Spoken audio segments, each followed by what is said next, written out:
अपन ने auto transformer के बारे में पढ़े थे, तो पहले मैं कुछ पॉइंट को समराइज कर दूं ऑटो ट्रांसफॉर्मर के बारे में जो अपन ने अब तक डिस्कस किया है। ठीक है दोस्तों,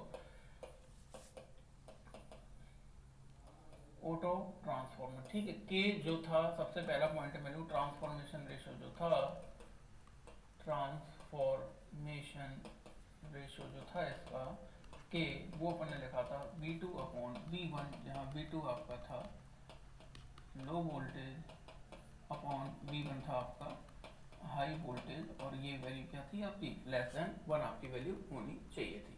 ठीक है, दूसरा पॉइंट, जब अपन ने इसकी कॉपर सेविंग जब अपन ने कैलकुलेट की थी, ठीक है, या पहले अपने वेट रेशियो निकाला था, तो जो वेट रेशियो की वैल्यू थी वो आपकी क्या आई थी, वेट रेशियो की वैल्यू, तो वेट रेशियो अपन ने रखा था weight in auto upon weight of copper used in two winding transformer is equals to minus K.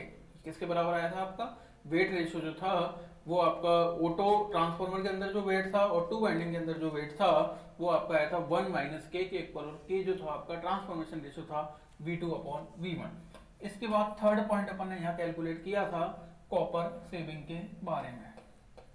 ठीक है, तो कॉपर सेविंग जो थी दैट इज रेफरेंस था टू वाइंडिंग में यूज्ड वेट और ऑटो में यूज्ड वेट का किसके बराबर आया था K into weight in two winding transformer.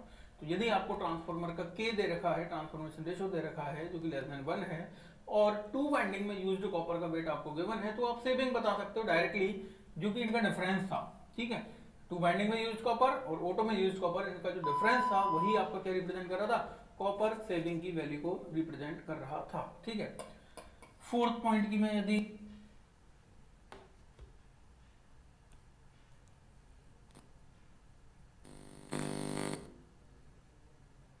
Use में लेके सेपरेट करके मैंने टू बाइंडिंग का जो डिफरेंस था वही वेट का किसके बराबर आया था K into weight in two winding transformer. तो यदि आपको ट्रांसफॉर्मर का के दे रखा है, ट्रांसफॉर्मेशन रेशियो दे रखा है जो कि लेस देन 1 है, और टू बाइंडिंग में यूज्ड कॉपर का वेट आपको गिवन है, तो आप सेविंग बता सकते हो डायरेक्टली, जो कि इनका डिफरेंस था।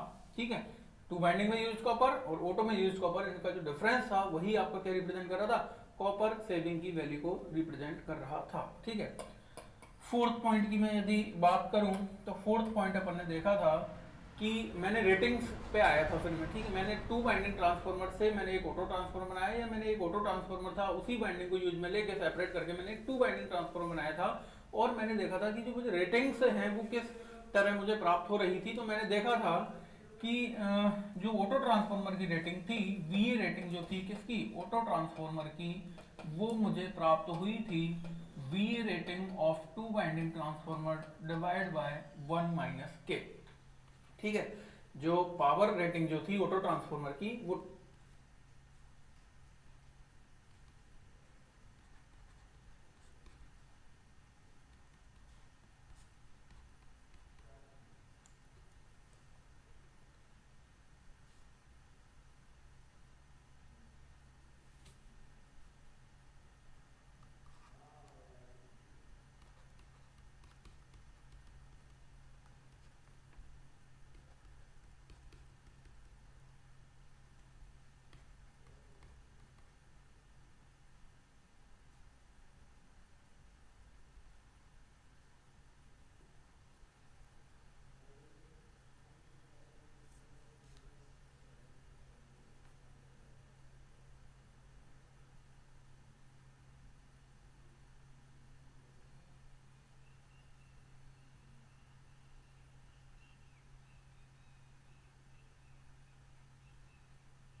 ऑटो जो आपको प्राप्त होगा, ठीक है, वो ग्रेटर देन होगा किससे, वी ए टू वाइडिंग से, यदि आपकी के की वैल्यू क्या है, लेस देन 1 है।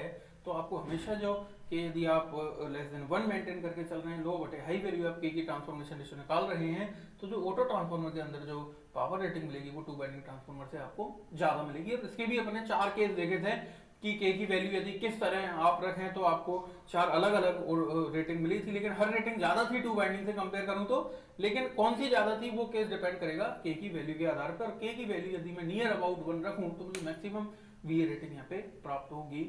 ठीक है, नेक्स्ट इसके बाद 6 पॉइंट था आपका कि जो ऑटो ट्रांसफार्मर के अंदर जो पावर ट्रांसफर हो रही है वीए टू ऑटो जो है, इसके अंदर दो कंपोनेंट अपन ने पढ़े थे कि दो तरह से इसमें पावर ट्रांसफर होती है वीए ऑटो के अंदर। वो कौन कौन सी होती है? एक तो थी वीए इंडक्टिव, ठीक है, पहली जो पावर ट्रांसफर थी वो कौन सी थी? वीए इंडक्टिव, इंडक्टिवली पावर ट्रांसफर हो रही थी। और इसके अंदर जो सेकंड पार्ट था वो था वीए कंडक्टिव, तो कंडक्टिव पावर ट्रांसफर हो रही थी। तो दो टाइप से ऑटो ट्रांसफार्मर के अंदर पावर ट्रांसफर हो रही थी, इंडक्टिवली या मैग्नेटिकली कहूं मैं, ट्रांसफार्मर एक्शन के थ्रू जो हो रहा था, और दूसरी कंडक्टिवली जो इलेक्ट्रिकल कनेक्शन जो बन रहा था उसके थ्रू जो पावर ट्रांसफर हो रही थी, उसको मैं वीए कंडक्टिव यहाँ पे नाम दे सकता हूँ। और इन दोनों की वैल्यू भी फिर अपन ने निकाली थी। ठीक है, वीए इंडक्टिव जो आया था आपके पास, यदि मैं ट्रांसफॉर्मेशन रेशो के रेस्पेक्ट में बात करूं तो वीए इंडक्टिव जो आया था ये था आपका 1 माइनस के इंटू वीए ऑटो के बराबर। वीए ऑटो का 1 माइनस के टाइम पार्ट ये था इंडक्टिव वाला, और वीए कंडक्टिव जो मैंने निकाला था, इलेक्ट्रिकली जो पावर ट्रांसफर होगी, कंडक्टिवली जो पावर ट्रांसफर होगी, ये था आपका के इंटू वीए ऑटो के बराबर, के इंटू वीए ऑटो। तो वीए ऑटो का परसेंटेज के फॉर्म में यदि मैं बात करूं तो कंडक्टिव पावर के टाइम होगी, और जो इंडक्टिव पावर होगी वो 1 माइनस के टाइम आपको यहाँ पे प्राप्त होगी। ठीक है दोस्तों, तो ये इस तरह अपन ने कैलकुलेट किया था। इसके बाद मैं अगले पॉइंट की बात करूं, यदि मैं पर यूनिट इम्पीडेंस ड्रॉप की बात करूं तो जो पर यूनिट इम्पीडेंस ड्रॉप होगा, पर यूनिट इम्पीडेंस ड्रॉप जो होगा, ठीक है,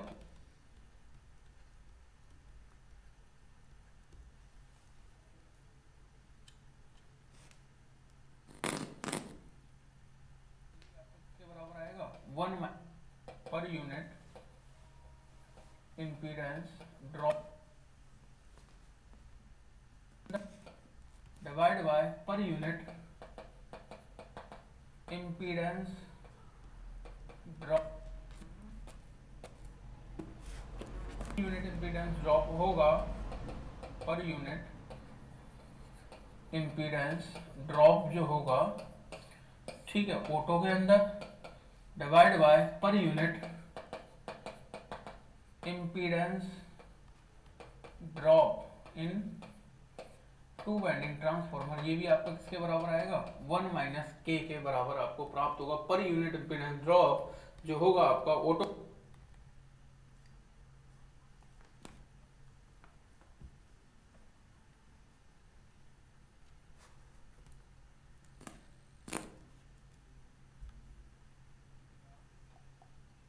वन माइनस के बराबर आपको प्राप्त होगा। पर यूनिट इम्पीडेंस ड्रॉप जो होगा आपका ऑटो के अंदर डिवाइड बाय टू वाइंडिंग के अंदर, ये 1 माइनस के बराबर आपको प्राप्त होगा। ठीक है, इसके बाद यदि मैं वोल्टेज रेगुलेशन की बात करता हूँ, वोल्टेज रेगुलेशन भी आपको ऑटो के अंदर अच्छा मिलेगा। Auto divide by voltage regulation इन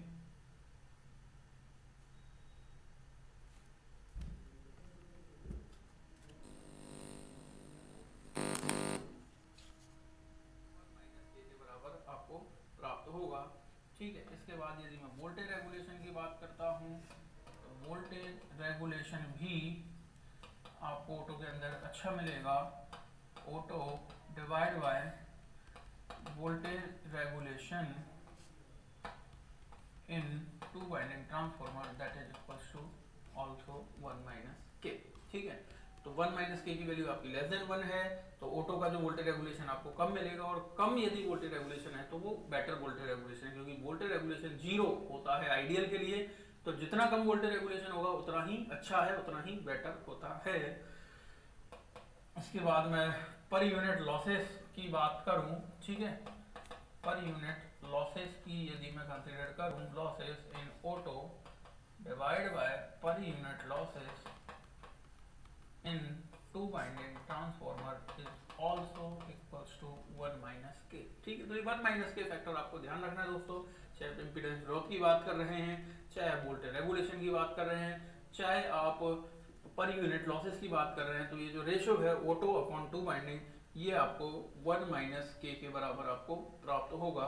और चूंकि यदि लॉसेस आपको यहाँ कम प्राप्त हो रहे हैं तो मैं कह सकता हूँ कि जो मोर एफिशिएंट होगा, ठीक है, मैं एफिशिएंसी की बात करूंगा यदि, तो efficiency in auto transformer is greater than efficiency in two winding transformer. ठीक है, आपकी एफिशिएंसी ज़्यादा आएगी ऑटो ट्रांसफॉर्मर के अंदर क्योंकि आपकी इनपुट पावर आपकी इंक्रीज हो चुकी है। ठीक है, क्योंकि एफिशिएंसी को मैं लिख रहा था, जो एफिशिएंसी थी वो आपकी थी आउटपुट अपॉन इनपुट, और यदि मैं आउटपुट के लिए हूँ input minus losses upon input, तो ये आ जाएगा 1 minus losses upon input power. ठीक है, तो आपकी पावर रेटिंग तो इंक्रीज हो रही है, तो पावर रेटिंग यदि इंक्रीज होगी और लॉसेस आपके कम हो रहे हैं तो ये वैल्यू आपको कम प्राप्त होगी, और 1 में से यदि कम वैल्यू घटेगी तो वैल्यू आपको ज़्यादा मिलेगी। तो एफिशिएंसी की वैल्यू जो है ऑटो ट्रांसफॉर्मर के अंदर वो आपको टू वाइंडिंग ट्रांसफॉर्मर के कंपैरिजन में एफिशिएंसी आपको ज़्यादा प्राप्त होगी। ठीक है दोस्तों, तो ये कुछ पॉइंट हैं जो आपको ध्यान रखने हैं। डायरेक्टली ऑब्जेक्टिव क्वेश्चन इन पे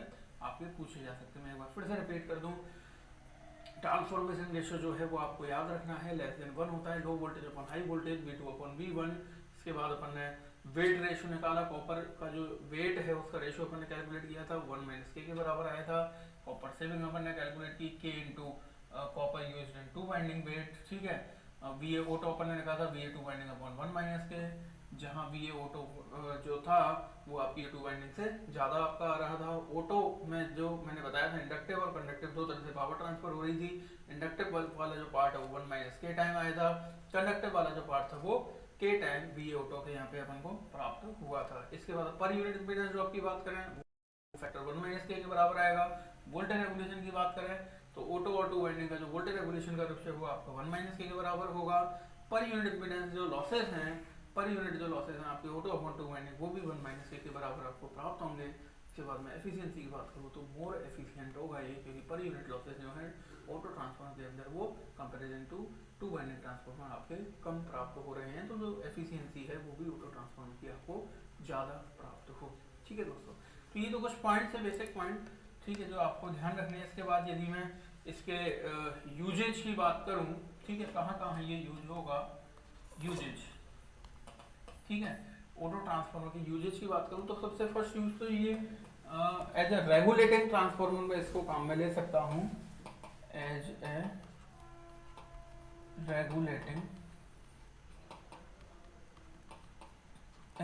रेगुलेटिंग ट्रांसफॉर्मर में इसको काम में ले सकता हूँ, क्योंकि मैं इसका जो मूवेबल पार्ट है, जो सेकेंडरी साइड है, वो मूवेबल पार्ट जो होता है उसको मैं मूव करा के और डिजायर्ड वोल्टेज, मैं जो भी वोल्टेज को रेगुलेट करना चाहता हूँ, जो भी वोल्टेज मैं प्राप्त करना चाहता हूँ, डिजायर्ड वोल्टेज में इससे प्राप्त कर सकता हूँ। ठीक है, इसके बाद टेस्टिंग लेबोरेटरीज में ये काम में आता है, जो अपन अपने जो लैब वगैरह जो होती हैं, जहाँ अपन टेस्टिंग वगैरह परफॉर्म करते हैं, जब मुझे वेरिएबल वोल्टेज की आवश्यकता होती है, ठीक है, तो वहाँ मैं इसको यूज में लेता हूँ, टेस्टिंग लेबोरेटरीज। टेस्टिंग लेबोरेटरीज में आपका ऑटो ट्रांसफॉर्मर काफी काम में आता है वेरिएबल वोल्टेज सप्लाई करने के लिए। ठीक है, it is also used as a auto starter for starting purpose, used as a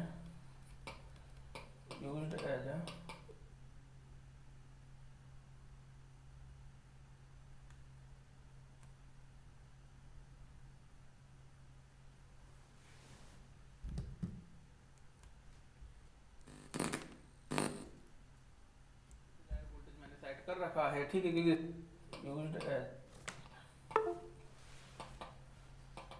testing laboratories में आपका ऑटो ट्रांसफॉर्मर काफी काम में आता है वेरिएबल वोल्टेज सप्लाई करने के लिए। ठीक है, it is also used as a auto starter for starting purpose, used as a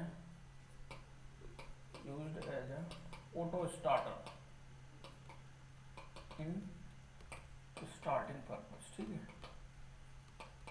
starting purpose, जहाँ मैं इलेक्ट्रिकल मशीन के स्टार्टिंग की बात करूंगा तो वहाँ मैं एज ए ऑटो स्टार्टर की तरह भी मैं इसको काम में लूंगा, जिससे मैं जो भी डिजायर वोल्टेज मैंने सेट कर रखा है, ठीक है, क्योंकि स्टार्टर अपन जब पढ़ेंगे इलेक्ट्रिकल मशीन के अंदर, अपन मोटर के अंदर जब स्टार्टर पढ़ेंगे तो अपन देखेंगे कि अपन को स्टार्टिंग में रिड्यूस्ड वोल्टेज मोटर को सप्लाई करनी पड़ेगी, और जब वह रनिंग कंडीशन में आ जाएगी तो मैं फुल वोल्टेज अप्लाई करूंगा, तो वहाँ मैं ऑटो ट्रांसफॉर्मर को काम में लूंगा। ठीक है, तो एज ए ऑटो स्टार्टर की तरह भी मैं इसको स्टार्टिंग पर्पज जहाँ मुझे आवश्यकता होगी वहाँ मैं ऑटो ट्रांसफार्मर को काम में ले पाऊंगा। ठीक है, तो ये यूजेज हैं इसके, कहाँ मैं इसको यूज में ले सकता हूँ।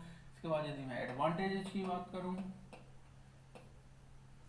इसके एडवांटेजेस क्या हैं। ठीक है, तो एडवांटेजेस की बात करूँ तो सबसे पहला एडवांटेज तो अपन ने पढ़ा था, कॉपर की सेविंग हो रही थी। फॉर सेम रेटिंग, यदि मैं सेम रेटिंग की यदि बात करूँ, ठीक है, तो जो कॉपर रिक्वायरमेंट थी वो क्या थी, कम थी। Copper requirement is low. ठीक है, ये इसका एडवांटेज है। मुझे जो कॉपर की क्या हो रही है, इसके अंदर सेविंग हो रही है।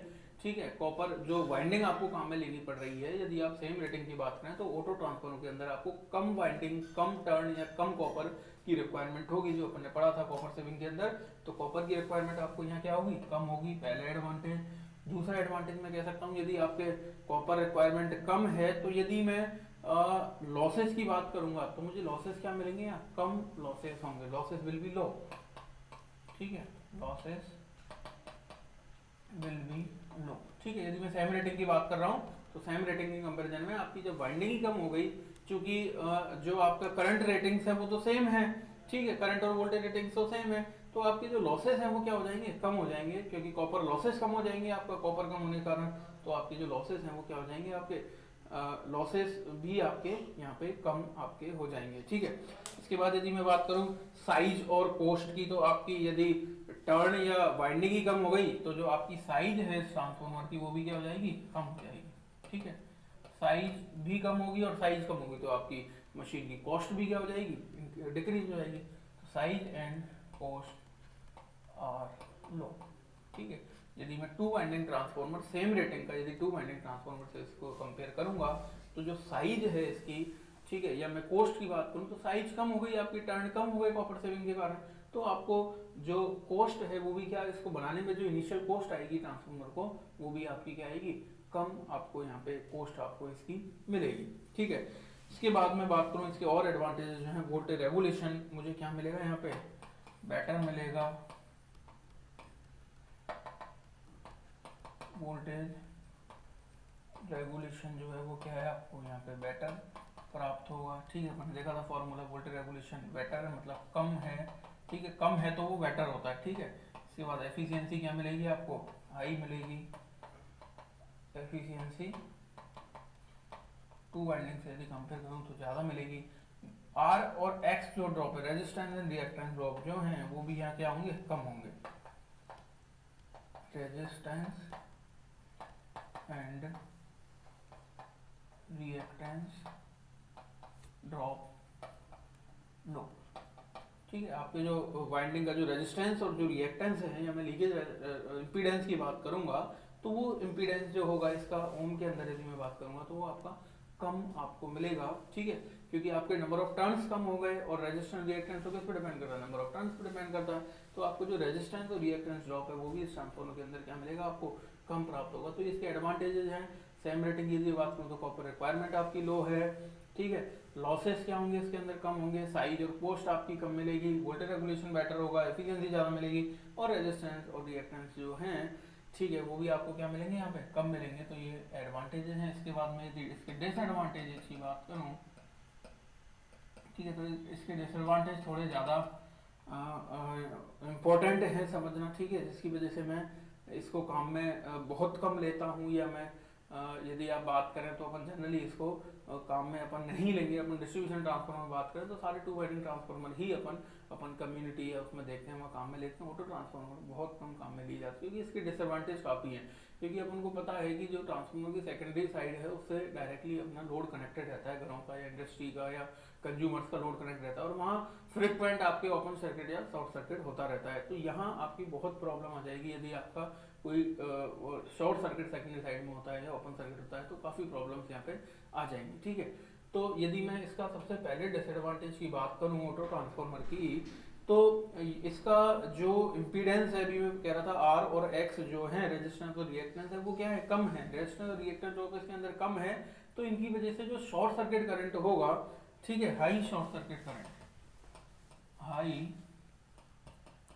शॉर्ट सर्किट करंट आपका फ्लो होगा। क्यों, क्योंकि आर और एक्स जो है वो इसके क्या है, कम है। ठीक है, due to low impedance R and X are low, तो जो शॉर्ट सर्किट करंट होगा वो इस ट्रांसफार्मर के अंदर क्या होगा, ज़्यादा होगा, जो कि आपके ट्रांसफार्मर को डैमेज कर सकता है। जो short circuit current will be high in the auto transformer, ठीक है। इसका पहला डिसएडवांटेज है। दूसरे डिसएडवांटेज की बात करूं तो यहाँ प्राइमरी और सेकेंडरी के बीच में कोई भी इलेक्ट्रिकल सेपरेशन नहीं है, ठीक है। There is no electrical separation, no electrical separation between primary and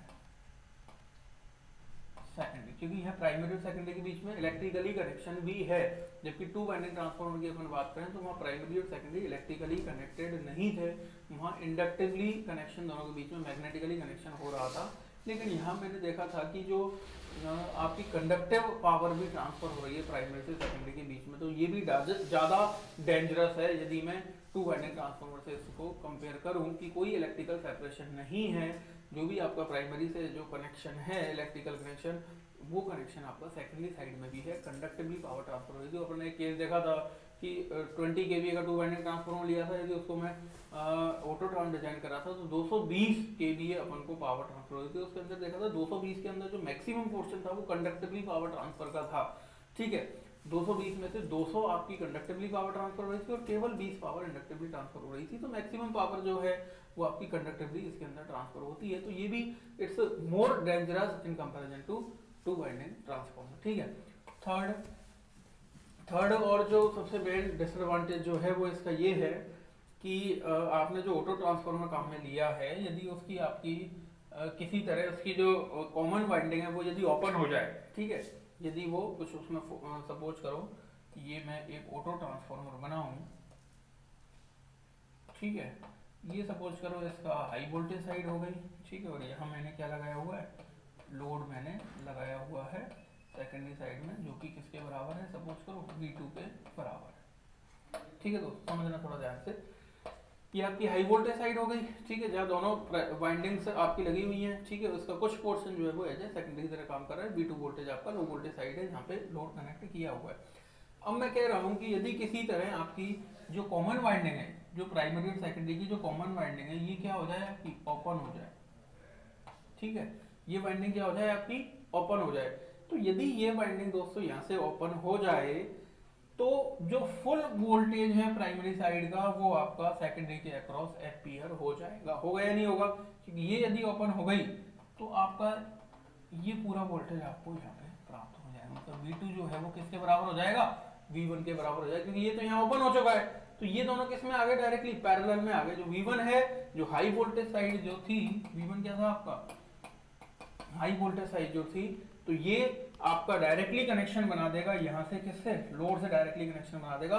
और लोड आपका लगा हुआ है लो वोल्टेज रेटिंग का, तो ये सीधा सीधा इम्पैक्ट डालेगा आपके लोड पे, आपके लोड को जला देगा।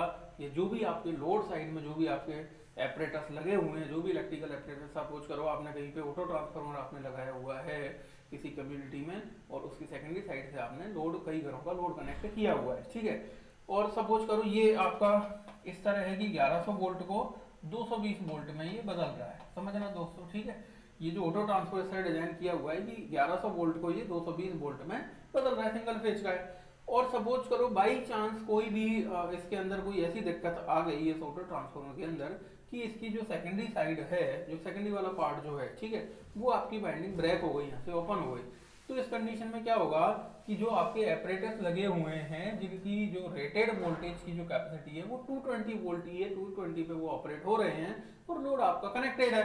तो क्या हुआ है इस कंडीशन में कि जो 1100 वोल्टेज जो था, ठीक है, ये 1100 वोल्ट आपका सीधा सीधा कनेक्ट हो गया, किससे, लोड से कनेक्ट हो गया। और यदि ये 1100 वोल्ट आपका सीधा सीधा लोड पे पहुंच गया तो ये आपके जो एपरेटस जो हैं, जो भी आपके टीवी, फ्रिज, कूलर वगैरह जो भी कनेक्टेड हैं, वो सबको फुका देगा, वो सारे आपके डैमेज हो जाएंगे। तो ये सबसे सीवियर डिसएडवांटेज इस ऑटो ट्रांसफार्मर का है, क्योंकि इसके अंदर कोई इलेक्ट्रिकली सेपरेशन नहीं है, डायरेक्टली इलेक्ट्रिकल का कनेक्शन आपका सीधा हाई वोल्टेज साइड से एपरेटस का हो जाएगा।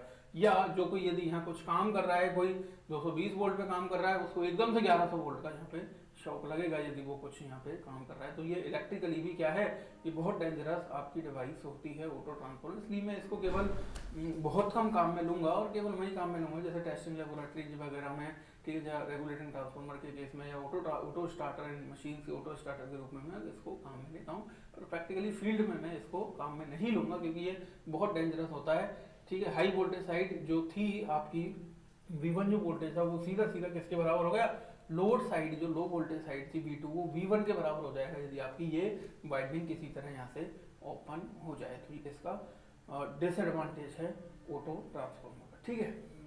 समझ आया दोस्तों। तो अपन ने इसके यूजेस देखे, अपन ने इसके एडवांटेजेस को डिस्कस किया और फिर अपन ने इसके डिसएडवांटेज देखे कि किस तरह मैं इसको कहाँ काम में लूंगा, कहाँ काम में इसको नहीं लूंगा, ठीक है। कुछ क्वेश्चंस एग्जांपल से रिलेटेड करते हैं दोस्तों अपन, ठीक है, और समझते हैं किस टाइप का आपसे एग्जाम में क्वेश्चन पूछे जाए, ठीक। एक मैं क्वेश्चन लेके चल रहा हूँ कि एक 2 वाइंडिंग ट्रांसफार्मर है, उसको कन्वर्ट किया जाता है एक ऑटो ट्रांसफार्मर में, ठीक है। ए 2 winding transformer is converted into an auto transformer, ठीक है। अब जब उसको ऑटो ट्रांसफार्मर में बदला जाता है तो ये कह रहा है कि यदि उसको एडिटिव पोलैरिटी से कनेक्ट करता हूं तो सेकेंडरी साइड का वोल्टेज मुझे 2640 वोल्ट मिलता है। यदि उसको सब्ट्रैक्टिव पोलैरिटी में यदि मैं कन्वर्ट करता हूं तो मुझे जो सेकेंडरी साइड का वोल्टेज है वो 2160 वोल्ट मुझे प्राप्त होता है। तो बताइए कि जो ओरिजिनल ट्रांसफार्मर है उसका V2 upon V1 voltage ratio उसका कितना है, ये मुझे क्वेश्चन में बताना है। ये मेरे से क्वेश्चन पूछा है, ठीक है। उसका मुझे रेशो पूछा है V1 अपॉन V2 का रेशो क्या होगा। क्वेश्चन समझ आया दोस्तों। मैं फिर से एक बार रिपीट करूं, एक 2 वाइंडिंग ट्रांसफार्मर मुझे दे रखा है, उस 2 वाइंडिंग ट्रांसफार्मर से एक ऑटो ट्रांसफार्मर डिजाइन किया जा रहा है जो अपने 4 केस पढ़े थे। तो ये कह रहा है कि जब उसको 2 वाइंडिंग ट्रांसफार्मर को जब ऑटो ट्रांसफार्मर में आप कन्वर्ट करोगे तो एक बार तो वाइंडिंग को एडिटिव पोलैरिटी से कनेक्ट करोगे तो जो वोल्टेज है वो जुड़ के आएगा आपका, ठीक है। और एक बार सब्ट्रैक्टिव पोलैरिटी से उसको कनेक्ट करोगे तो जो वोल्टेज आएगा वो डिफरेंस होकर आएगा। तो मुझे जो एडिटिव पोलैरिटी जब करता हूं तो जो सेकेंडरी साइड का जो वोल्टेज मिल रहा है वो एडिटिव होके तो मुझे मिल रहा है 2640 और सब्ट्रैक्टिव होके जो मिल रहा है वो 2160 मुझे प्राप्त हो रहा है। तो जो ओरिजिनल 2 वाइंडिंग ट्रांसफार्मर जो है उसका रेशियो मेरे से पूछा है कितना होगा, ठीक है। आइए कैलकुलेट अपन करते हैं। मैं इस तरह बता दूं दोस्तों कि ये तो आपका क्या दे रखा था, आपका V1 था और ये क्या था आपका V2 था। ये प्राइमरी साइड सेकेंडरी साइड के वोल्टेज आपके थे। इसको बदला जा रहा है, सपोज करो ये मैं इस तरह डॉट यहाँ पे ले लेता हूँ, ये आपका करंट I1 हो गया, ये आपका करंट I2 है। इस ट्रांसफार्मर को एक ऑटो ट्रांसफार्मर बदला जाता है। तो जब मैं इसको एक ऑटो ट्रांसफार्मर में कन्वर्ट करूंगा, ठीक है दोस्तों, मैं जब इसको ऑटो ट्रांसफार्मर में कन्वर्ट करूंगा तो इस तरह मुझे दे रखा है, ठीक है, कि जो सेकेंडरी साइड का जो वोल्टेज है एडिटिव पोलैरिटी जब मैं कर रहा हूँ, ठीक है, जब मैं एडिटिव पोलैरिटी कर रहा हूँ तो ये जो वोल्टेज है ये मुझे कितना मिल रहा है, 2640 वोल्ट मुझे प्राप्त हो रहा है, ठीक है। और सेकंड केस मुझे क्या दे रहा है, जब मैं सब्ट्रैक्टिव पोलैरिटी इसकी कर रहा हूँ, ठीक है, मैं सब्ट्रैक्टिव पोलैरिटी जब इसकी कर रहा हूँ तो मुझे जो वोल्टेज मिल रहा है वो क्या मिल रहा है, 2160 ये वोल्टेज मुझे यहाँ पे प्राप्त हो रहा है, ठीक है। यहाँ आप कोई सा भी ले सकते हो क्योंकि अभी आपको कुछ दे नहीं रखा कि प्राइमरी साइड को किससे फेड किया जा रहा है। आप कुछ इसको यहाँ पे कुछ भी कंसीडर कर सकते हो। सपोज करो इसको मैं V1 ले रहा हूँ, ठीक है, और ये जो वाला पार्ट है यहाँ से यहाँ तक ये आपका क्या हो जाएगा, V2 हो जाएगा, यहाँ से यहाँ तक क्या हो जाएगा, V2 हो जाएगा, ठीक है।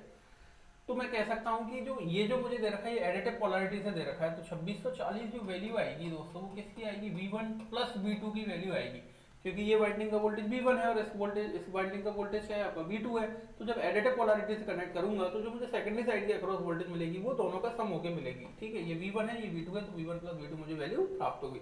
इसी तरह जब मैं सब्ट्रैक्टिव पोलैरिटी से कनेक्ट कर रहा हूँ, ये दोनों डॉट मैंने इस तरह लगाए हुए हैं, तो जब सब्ट्रैक्टिव पोलैरिटी से मैं कनेक्ट कर रहा हूँ तो ये जो वोल्टेज है मुझे डिफरेंस होकर मिलेगा, V1 माइनस V2 मुझे ये प्राप्त होगा, V1 minus V2, this is equation number 2। ये वोल्टेज मुझे डिफरेंस होकर यहाँ पे प्राप्त होगा, V1 माइनस V2 मुझे वोल्टेज मिलेगा।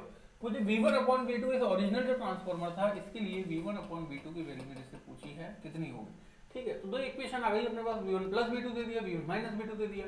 तो यहाँ से मैं V1 V2 की वैल्यू कैलकुलेट कर सकता हूँ। यदि मैं इक्वेशन 1 और 2 को ऐड करूँ, इक्वेशन 1 और 2 को यदि मैं ऐड करूँ तो मेरे पास क्या मिलेगा, V2 तो कैंसिल हो जाएगा, 2V1 मुझे प्राप्त होगा, ये आ जाएगा आपका 4800 वोल्ट, और यहाँ से V1 आपका निकलेगा 2400 वोल्ट आपका V1 प्राप्त हुआ। और V1 की वैल्यू आप किसी भी इक्वेशन में रख के V2 की वैल्यू कैलकुलेट कर सकते हैं। तो यदि सपोज करो इक्वेशन 1 से मैं देखूं तो जो V2 आएगा आपका वो आएगा 2640 माइनस V1, और V1 कितना है 2400 वोल्ट, तो ये कितना है 240 वोल्ट, ये आपका आ गया V2।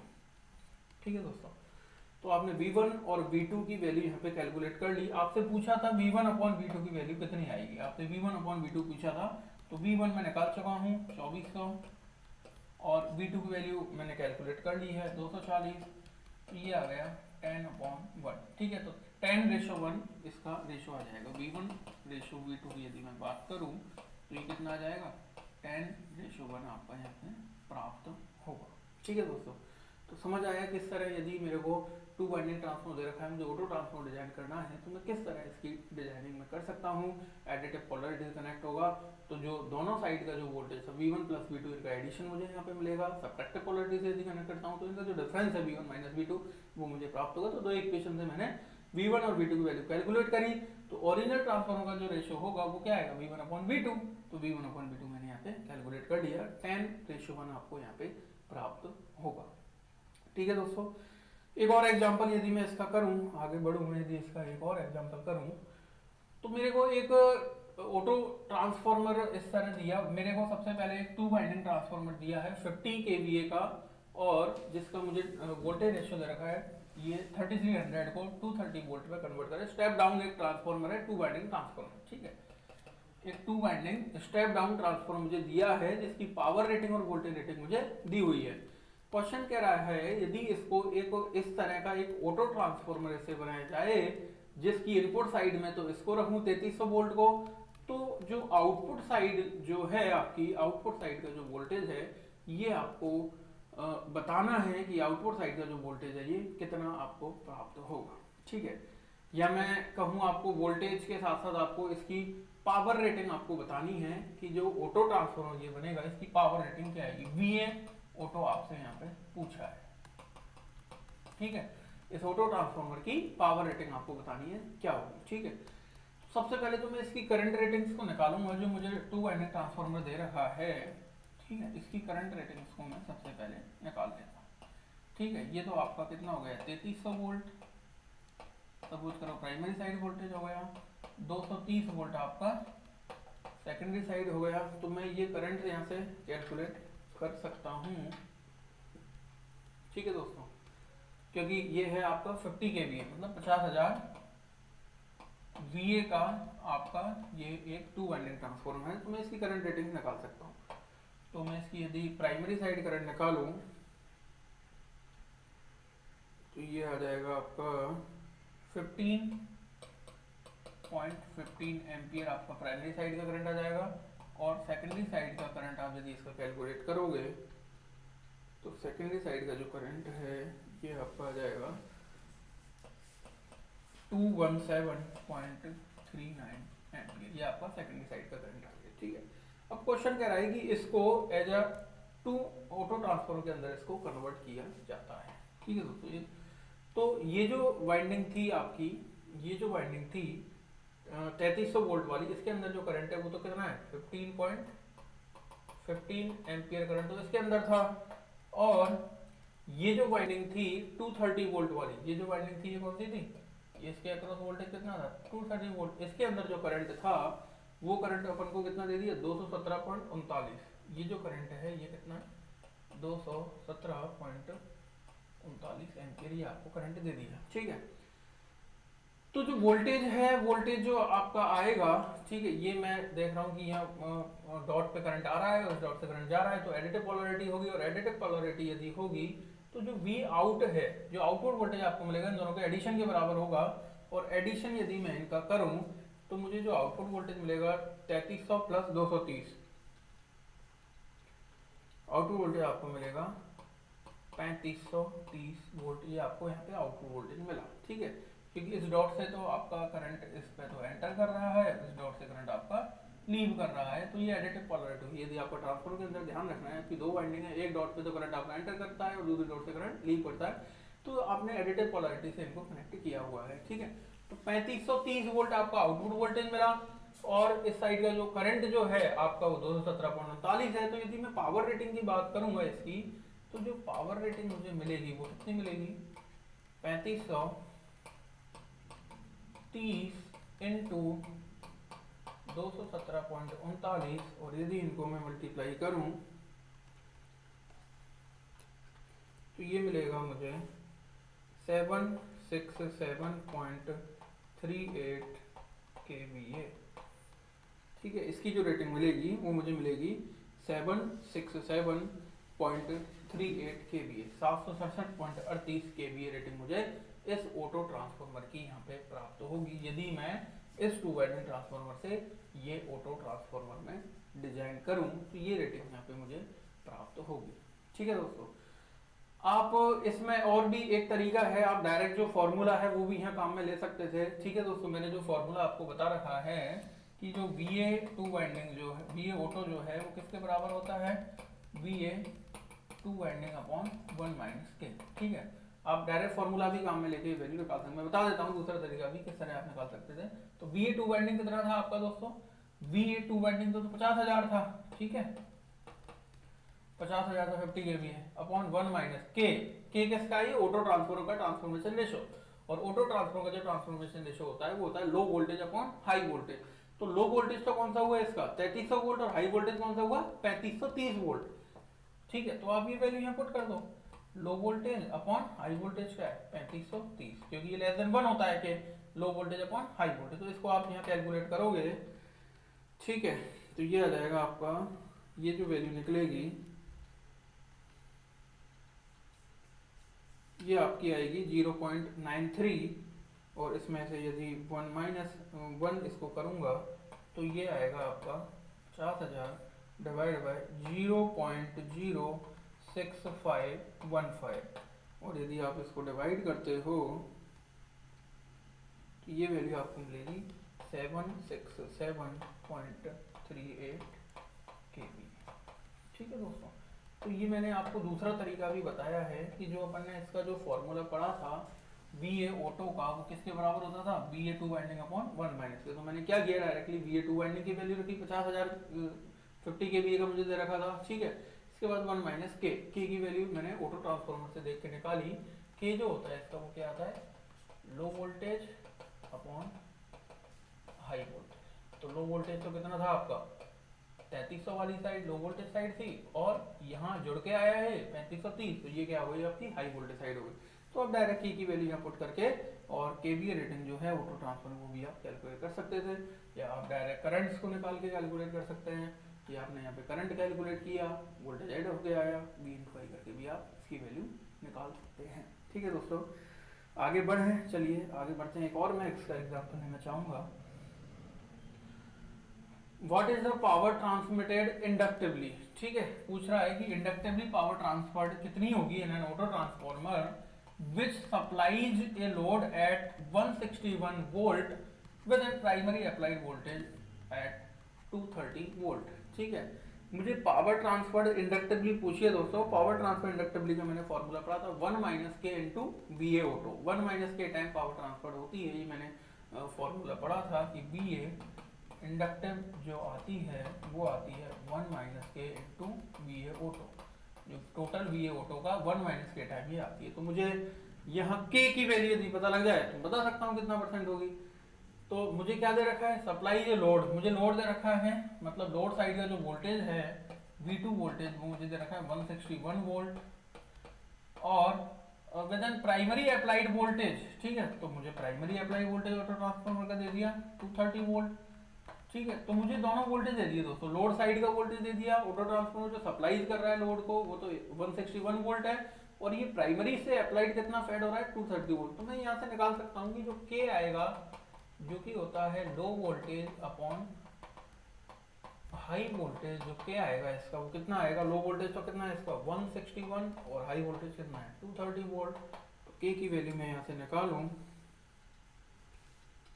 ये आपकी होगी 0.7 के की वैल्यू जो आएगी आपकी वो आएगी 0.7, तो आप यहाँ वैल्यू रख रहे हैं तो वी इंडक्टिव क्या आ जाएगा आपका, वी इंडक्टिव आ जाएगा 1 माइनस के इंटू वी ए ऑटो, और 1 माइनस के की वैल्यू कितनी है 0.7 इंटू वी ए ऑटो, ठीक है। तो ये आ जाएगा 0.3 इंटू वी ए ऑटो, और यदि आप प्रतिशत के फॉर्म में इसको लिखेंगे तो क्या लिखेंगे 30% ऑफ वी ए ऑटो, ठीक है। इस तरह आप ये कैलकुलेट कर सकते हैं कि जो इंडक्टिवली पावर ट्रांसफर होगी इस केस के अंदर, वो टोटल जो पावर रेटिंग आएगी ऑटो ट्रांसफॉर्मर की उसका कितना होगी 30% होगी। 0.3 100 से मल्टीप्लाई करूंगा परसेंटेज के लिए तो ये कितना आ जाएगा 30% आपकी पावर ट्रांसफर होगी, और जो रिमेनिंग पावर ट्रांसफर होगी वो किस तरह होगी, कंडक्टिवली पावर ट्रांसफर होगी इस केस के अंदर। मतलब मैं कहूँ कि इस केस में आपकी 70% पावर तो कंडक्टिवली ट्रांसफर होगी और 30% पावर आपकी इंडक्टिवली ट्रांसफर होगी, क्योंकि इंडक्टिवली प्लस कंडक्टिवली दोनों पावर का जो सम आएगा वो टोटल वी ए ऑटो के बराबर होता है, ठीक है दोस्तों। तो इस तरह आप ये ध्यान रख सकते हैं कि ऑटो ट्रांसफॉर्मर के अंदर जो ट्रांसफॉर्मेशन रेशियो है वो आपको दिया है, तो आप कई सारी चीज़ें उसकी निकाल सकते हैं। कॉपर सेविंग आप उसकी निकाल सकते हैं, ठीक है। के इंटू आपको यदि वेट दे रखा है, मैं कॉपर सेविंग का यदि एग्जाम्पल यहाँ पे लूँ, ठीक है। आपका एक 2 बाइनरी ट्रांसफॉर्मर दे रखा है, उसके अंदर जो यूज्ड कॉपर है, ठीक है, वो 100 kg आपका यूज्ड कॉपर दे रखा है। जो कॉपर का वेट है उसके अंदर वाइंडिंग का वेट है वो कितना दे रखा है 100 kg आपको दे रखा है। और क्वेश्चन का है कि यदि सेम रेटिंग का यदि मैं इसका क्या बनाऊँ ऑटो ट्रांसफॉर्मर बनाऊँ, ठीक है, ऑटो ट्रांसफॉर्मर में सेम रेटिंग का बनाऊँ और आपको के यदि इसका दिया है सपोज करो 0.8, के कितना दिया है 0.8, तो कॉपर सेविंग पूछ रहा है आपसे क्या होगा यदि मैं सेम रेटिंग का, जितनी रेटिंग का 2 वाइंडिंग ट्रांसफर उतनी रेटिंग का यदि मैं ऑटो ट्रांसफर बनाऊं तो कॉपर की सेविंग कितनी होगी। तो कॉपर सेविंग में यहाँ पे निकाल सकता हूँ के into weight in copper in 2 winding, तो के की वैल्यू कितनी आ गई 0.8 और ये कितना है 100, तो ये कितना आ जाएगा 80 kg। तो ये सेविंग आ गई दोस्तों, ये किसका फॉर्मूला था ये सेविंग, तो 80 kg की आपकी सेविंग हो जाएगी। तो केवल जो ऑटो डब्ल्यू ऑटो जो आएगा वो कितना आया,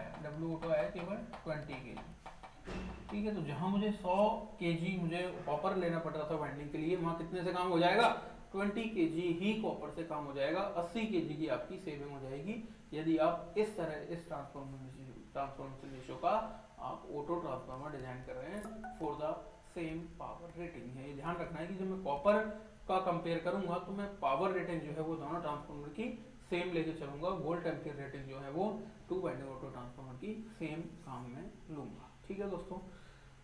तो ऑटो ट्रांसफॉर्मर के अंदर इतना ही। अब अपन नेक्स्ट अपना अगला टॉपिक स्टार्ट करते हैं, पैरेलल ऑपरेशन ऑफ ट्रांसफॉर्मर, ठीक है, पैरेलल ऑपरेशन ऑफ ट्रांसफॉर्मर।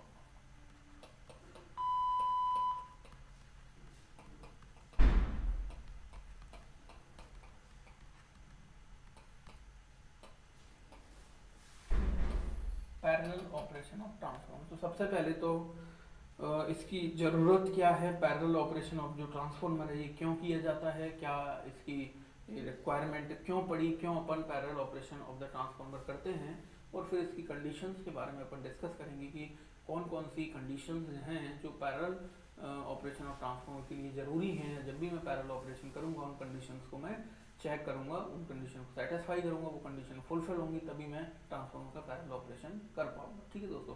तो सबसे पहली चीज़ तो मैं बता दूं कि जब अपन किसी भी, मैं किसी कम्युनिटी या किसी एक एरिया पर्टिकुलर एरिया की बात करूं जहां पे एक ट्रांसफॉर्मर डिस्ट्रीब्यूशन ट्रांसफॉर्मर आपका लगा हुआ है और आपको ज़रूरत पड़ रही है कि वो वहाँ पे जो लोड उससे जो कनेक्टेड है, तो दिन प्रतिदिन क्या होता है, डे बाई डे आपका जो लोड है वो इंक्रीज होता रहता है, क्योंकि आपके उस पर्टिकुलर जो एरिया की मैं बात कर रहा हूँ वहाँ पे आपके ज़्यादा घर बनने लग जाएंगे, ठीक है, घर ज़्यादा बनेंगे तो लोड आपका बढ़ेगा, या जो एग्जिस्टिंग जो घर बने हुए हैं उनके अंदर भी लोड आपका बढ़ता है कि भाई एसी आया, एसी लगने लग गया, पहले कूलर पंखे से काम चलता था अब एसी भी आ गया, ठीक है।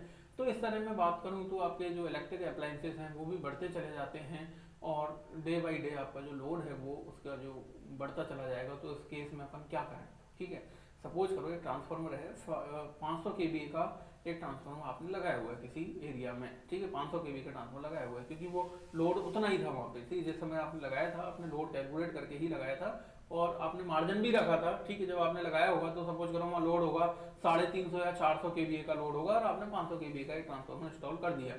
अब जैसे जैसे डे बाई डे क्या हुआ कि वो जो लोड था 400 केवीए का जो लोड था उस पर्टिकुलर एरिया के अंदर, वो धीरे धीरे धीरे धीरे क्या हुआ, बढ़ना चालू हुआ।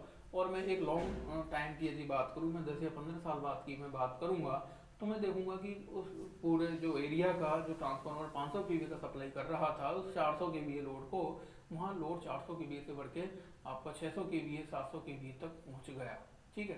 तो उस पर्टिकुलर एरिया का लोड बढ़ गया, तो उस कंडीशन में मैं क्या करूँ, मेरे पास क्या ऑप्शन बचता है? मेरे पास दो ऑप्शन वो बचते हैं कि या तो मैं उस 500 केवी के ट्रांसफार्मर को वहाँ से हटाऊँ और एक 1000 केवी का बड़ा ट्रांसफार्मर मैं वहाँ पे अप्लाई कर दूँ, ठीक है, पहला ऑप्शन। तो दूसरा ऑप्शन क्या है कि 500 केवी का ट्रांसफार्मर मैं वहाँ पे लगा रहने दूँ और एक और छोटा ट्रांसफार्मर लाके उसके पैरेलल में मैं कनेक्ट कर दूँ, ठीक है।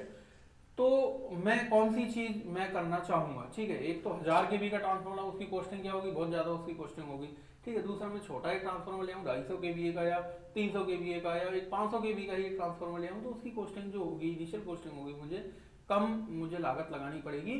तो 500 का तो पहले लग रहा था, 500 को आप अब लगा दो और इनको पैरेलल में आप इनको कनेक्ट कर दो, तो आपका जो टोटल लोड, जो डिमांड लोड की बढ़ी हुई है वो फुलफिल हो जाएगी, ठीक है। यदि आप दो ट्रांसफार्मर को पैरेलल में कनेक्ट कर देते हैं तो वो उसकी जो पावर रेटिंग है, पैरेलल में कनेक्ट करने से इनकी जो पावर रेटिंग है वो क्या हो जाती है, इंक्रीज हो जाती है, या मैं कहूँ करंट रेटिंग है, क्योंकि लोड डिमांड फुलफिल हो रहा है, आपका ज्यादा लोड डिमांड फुलफिल करेंगे तो आपकी जो करंट रेटिंग है, क्योंकि वोल्टेज तो सेम रहेगा, वोल्टेज तो दोनों का क्या रहेगा, सेम, तो करंट आपका बढ़ जाएगा, और करंट बढ़ेगा तो आपकी जो पावर है ट्रांसफार्मर की, जो क्षमता है, जो रेटिंग है, पावर रेटिंग है, वो भी क्या होगी, आपकी इंक्रीज हो जाएगी, तो ज्यादा लोड आप वहाँ पे कनेक्ट कर पाएंगे, ठीक है। तो ये इसमें क्या रहेगा, इसमें ये मुझे एडवांटेज रहेगा ट्रांसफार्मर को पैरेलल में कनेक्ट करने से, ठीक है। दूसरा इसके अंदर क्या होगा, जैसे आपका फ्यूचर लोड ग्रोथ भी पॉसिबल है इसके अंदर, सपोज करो मैं और भी आगे के हिसाब से देखूं तो वो क्या होगा, वहाँ पे ज़्यादा लोड बढ़ेगा तो मेरे पास रिक्वायरमेंट है कि मैंने मार्जिन लिया हुआ है, ठीक है, और मुझे कोई ट्रांसफार्मर यहाँ पे ओवरलोड भी नहीं करना पड़ेगा, या मैं देखूंगा कि कौन से ट्रांसफार्मर लॉसेस कम है, मैं उसको ज़्यादा लोड शेयर करवाऊंगा, ठीक है। लोड शेयरिंग अपन पढ़ेंगे इस टॉपिक के अंदर कि किस तरह ट्रांसफार्मर का लोड शेयर होगा। जो लो इंपीडेंस वाला ट्रांसफार्मर वो ज़्यादा लोड शेयर करेगा, जो ज़्यादा इंपीडेंस वाला ट्रांसफार्मर वो लो लोड शेयर करेगा, तो मैं लोड शेयरिंग भी यहाँ पे कर पाऊंगा कि जो मोस्ट एफिशिएंट या जो अच्छा ट्रांसफार्मर है उसको ज़्यादा से ज़्यादा लोड उससे शेयर हो। तो ये भी मेरे पास फ्यूचर लोड ग्रोथ पॉसिबल, इसकी भी मेरे पास एक वो रहेगी कि मैं आगे भी इसका लोड बढ़ा सकता हूँ। तो ये एडवांटेज है कि क्यों पैरेलल में ट्रांसफार्मर को कनेक्ट किया जाए, ठीक है, कि मैं केवी या करंट रेटिंग बढ़ाने के लिए ट्रांसफार्मर को पैरेलल में कनेक्ट करूंगा, आगे के लोड को देखते हुए जो लोड ग्रोथ जो है वो भी इसके अंदर पॉसिबल रहेगी, और तीसरा मेरे को जो इनिशियल कॉस्ट है वो भी ज़्यादा नहीं लगानी पड़ेगी, एक बड़ा ट्रांसफार्मर लगाने के बजाय एक छोटा ट्रांसफार्मर लाके उसको उसके पैरेलल में कनेक्ट कर दूंगा। तो ये इसके एडवांटेजेस हैं कि मैं क्यों ट्रांसफार्मर को मैं पैरेलल में कनेक्ट करूं, ठीक है दोस्तों।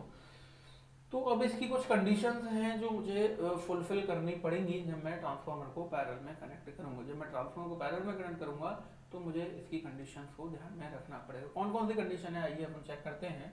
तो फर्स्ट जो कंडीशन है दोस्तों पैरेलल ऑपरेशन की, फर्स्ट कंडीशन है voltage ratio should be same, voltage ratio should B, जो वोल्टेज रेशियो है जिन ट्रांसफार्मर को आप पैरेलल में कनेक्ट कर रहे हो, तो जो वोल्टेज रेशियो या वोल्टेज रेटिंग्स हैं वो उनकी क्या होनी चाहिए, सेम उसकी वोल्टेज रेटिंग की होनी चाहिए। लाइन वोल्टेज रेशियो की मैं बात करूंगा, ठीक है। तो वोल्टेज रेटिंग जो है या voltage ratio, line voltage ratio जो है, वोल्टेज रेटिंग या लाइन वोल्टेज रेशियो जो है वो क्या होना चाहिए, वो उनका सेम होना चाहिए, फर्स्ट कंडीशन जो मैं देखूंगा। इसके बाद polarity must be same, polarity must be same, ये आपकी एसेंशियल कंडीशन है, ठीक है, ये आपकी मोस्ट एसेंशियल कंडीशन है कि जो आपने प्रॉपर पोलैरिटी से ट्रांसफार्मर कनेक्ट किया है नहीं किया है, ठीक है। तो आपको ये ध्यान रखना है कि यदि आप प्रॉपर पोलैरिटी से कनेक्ट नहीं करते हो ट्रांसफार्मर को, आपने ऐसे ही उनको ले जाके पैरेलल में कनेक्ट कर दिया, पोलैरिटी का आपने ध्यान नहीं रखा, तो एक लार्ज सर्कुलेटिंग करंट वाइंडिंग्स में फ्लो होगा और जो कि आपकी वाइंडिंग को डैमेज कर देगा। तो ये कंडीशन तो फुलफिल होनी ही चाहिए। बाकी जो कंडीशंस हैं उनमें में थोड़ा सा वेरिएशन चल सकता है, लेकिन पोलैरिटी तो आपको देखनी ही पड़ेगी कि सेम पोलैरिटी में आपको ट्रांसफार्मर को कनेक्ट करना पड़ेगा, ठीक है। This is essential most essential condition of the parallel operation, ठीक है। थर्ड जो है आपका, जो आपका टर्न रेशो है वो भी क्या रहना चाहिए, सेम रहना चाहिए, ठीक है। टर्न रेशो जो है ट्रांसफार्मर का, turn ratio should be same. Turn ratio आपका क्या होना चाहिए, सेम होना चाहिए। जो भी आपने दो ट्रांसफार्मर किए हैं उनके जो टर्न रेशो है वो क्या रहना चाहिए, सेम रहना चाहिए। इसको पढ़ेंगे अपन क्यों ऐसा करना चाहिए, एक एक करके अपन इनको डिस्कस करेंगे, ठीक है। तो थर्ड कंडीशन है आपकी turn ratio should be same. Turn ratio उनका क्या होना चाहिए, सेम होना चाहिए। रेजिस्टेंस रिएक्टेंस जो ड्रॉप का रेशो है, या मैं कहूँ X by R ratio should be same. Reactance to resistance X by R ratio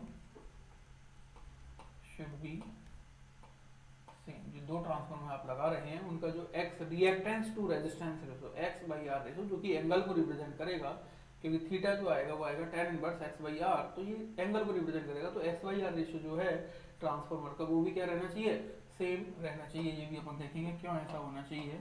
इसके बाद नेक्स्ट कंडीशन है कि जो आपकी जो इम्पीडेंस जो होना चाहिए, ठीक है, जो इम्पीडेंस होना चाहिए वो उसकी पावर रेटिंग के इनवर्सली प्रोपोर्शनल होना चाहिए, ठीक है। जो उसकी एस, यदि मैं पावर रेटिंग को एस से रिप्रेजेंट करूं तो जो इम्पीडेंस है वो क्या होना चाहिए, उसकी पावर रेटिंग के इनवर्सली प्रोपोर्शनल होना चाहिए, ठीक है। Impedance should be inversely proportional to the power rating of the transformer. S is the power, apparent power, volt ampere apparent power. तो जो इम्पीडेंस है वो पावर रेटिंग के इनवर्सली प्रोपोर्शनल होना चाहिए। और नेक्स्ट जो सिक्स कंडीशन है, पर यूनिट इम्पीडेंस जो है on their own base KVA should be same. Per unit impedance on their on base KVA should be same, ठीक है। तो जिन ट्रांसफार्मर को मैं पैरेलल में ऑपरेट कर रहा हूँ उनका जो पर यूनिट इम्पीडेंस होना चाहिए वो उनके खुद के बेस केवीए पर, ये बेस पावर पर उनके on base kVA should be same होना चाहिए। These are the conditions of the transformer to be operated in parallel, ठीक है। फर्स्ट कंडीशन है voltage rating should be same, line voltage rating should be same, polarity must be same, this is the essential condition. Turn ratio should be equal, X by R ratio should be same, ठीक है। S जो है, S का मतलब apparent power है, power जो है और जो इम्पीडेंस है इनमें उल्टा रिलेशन आपका होना चाहिए, ठीक है। जो उसका इम्पीडेंस है वो उसके पावर रेटिंग के क्या होना चाहिए, इनवर्सली प्रोपोर्शनल होना चाहिए। Z per unit on their on base के भी शुड बी सेम। जो पर यूनिट इम्पीडेंस है उनके खुद के बेस के भी पर वो क्या होना चाहिए, सेम होना चाहिए। These are the conditions of the transformer to be connected in parallel. Parallel operation की कंडीशंस है थ्री। ये मैंने सिंगल फेज की बात की है, जब मैं थ्री फेज की बात करूंगा तो दो एडिशनल कंडीशन और आ जाएंगी आपकी, ठीक है। मैं थ्री फेज की बात करता हूँ, थ्री फेज ट्रांसफार्मर की बात करता हूँ तो आपकी दो एडिशनल कंडीशन और आ जाएंगी। कौन कौन सी होंगी ये, फर्स्ट कंडीशन तो होगी एडिशनल कंडीशन, ये तो होनी चाहिए। जो एडिशनल कंडीशन आएगी थ्री फेज ट्रांसफार्मर के लिए उनमें फर्स्ट तो आएगी रिलेटिव फेज डिफरेंस जो है, relative phase difference should be zero. जो फेज डिफरेंस है दो फेज के बीच में, सपोज करो आर वाई बी में फर्स्ट ट्रांसफार्मर फेज ले रहा हूँ, R Y B second transformer phase ले रहा हूँ, तो जो दोनों के बीच में फेज डिफरेंस कोई नहीं होना चाहिए। आर फेज यदि पहले की है उसी फेज में आपके दूसरे ट्रांसफार्मर की आर फेज होनी चाहिए। Relative phase difference should be zero, ठीक है। एक तो ये कंडीशन हो गई। और phase sequence should be same, phase sequence should be same, ठीक है। क्योंकि थ्री फेज के अंदर आपका फेज सीक्वेंस आ जाएगा आर वाई बी। यदि पहले ट्रांसफार्मर का फेज सीक्वेंस है तो आर वाई बी ही दूसरे ट्रांसफार्मर का फेज सीक्वेंस होना चाहिए। ऐसा नहीं है कि आर वाई बी से आपका पहला ट्रांसफार्मर का फेज सीक्वेंस है, आर बी वाई आपका दूसरे ट्रांसफार्मर का हो गया और पैरेलल में कनेक्ट कर दिया, ठीक है। तो ये दिक्कत हो जाएगी। तो फेज सीक्वेंस आपका क्या रहना चाहिए, जो भी ट्रांसफार्मर पैरेलल में ऑपरेटेड किए जा रहे हैं उनका फेज सीक्वेंस आपका सेम रहना चाहिए। और जो रिलेटिव फेज डिफरेंस है वो जीरो होना चाहिए। पहले का आर फेज दूसरे का आर फेज, उनके बीच में कोई फेज डिफरेंस उनके अंदर नहीं होना चाहिए, सेम फेज में होने चाहिए। तो थ्री फेज ट्रांसफार्मर की जब मैं बात करूंगा तो ये दो एडिशनल कंडीशन आपकी ऐड हो जाएंगी। Relative phase difference should be zero और phase sequence are the same, ठीक है। फेज सीक्वेंस सेम होने चाहिए। चलिए अब हम डिस्कस करते हैं एक एक कंडीशन के बारे में। तो फर्स्ट कंडीशन तो आपकी थी वोल्टेज रेटिंग वाली, ठीक है, वोल्टेज रेटिंग सेम होना चाहिए, ठीक है, वोल्टेज रेटिंग सेम, ठीक है दोस्तों। तो वोल्टेज रेटिंग जो है वो ट्रांसफॉर्मर सेम होना चाहिए। तो मुझे पता ही है कि मैं पैरेलल में ऑपरेट कर रहा हूँ, तो पैरेलल में तो वोल्टेज क्या कनेक्ट होंगे, सेम वोल्टेज कनेक्ट होंगे, मैं डिफरेंट वोल्टेज तो कनेक्ट ही नहीं कर सकता। तो जो वोल्टेज रेटिंग जो आप कनेक्ट कर रहे हैं ट्रांसफॉर्मर में, ठीक है, वो क्या होना चाहिए, सेम होना चाहिए, ठीक है। सपोज करो ये दो ट्रांसफॉर्मर हैं, इनको आप पैरेलल में कनेक्ट आप करना चाह रहे हैं, ठीक है, तो जो इनका जो वोल्टेज रेटिंग है वो क्या होनी चाहिए, सेम, क्योंकि मैं इसको कनेक्ट करूंगा इस वाले टर्मिनल से और इसको मैं कनेक्ट करूंगा इस वाले टर्मिनल से, तो ये आपका जो लोड है वो यहाँ कनेक्ट होगा, तो जो वोल्टेज हैं वो क्या होने चाहिए, सेम होने चाहिए, तभी मैं इनको पैरेलल में कनेक्ट कर पाऊंगा, ठीक है। तो ये तो आपकी है ही है कि सेम वोल्टेज रेटिंग के लिए डिजाइन होनी चाहिए जो भी ट्रांसफार्मर आप पैरेलल में कनेक्ट कर रहे हो। ऐसा नहीं होगा तो आपका सर्कुलेटिंग करंट फिर वाइंडिंग के बीच में फ्लो होगा। तो आपको ध्यान रखना है कि जो लाइन वोल्टेज रेशो है इन दोनों के बीच में, जो लाइन वोल्टेज रेशो है वो सेम मेंटेन रखना है, क्योंकि आप इन ट्रांसफार्मर को पैरेलल में कनेक्ट कर रहे हैं, ठीक है। इसके बाद थोड़ा सा टाइम हो गया तो अपन अगली क्लास में डिस्कस करेंगे आगे की कंडीशंस को। आज के लिए इतना ही दोस्तों, थैंक यू सो मच।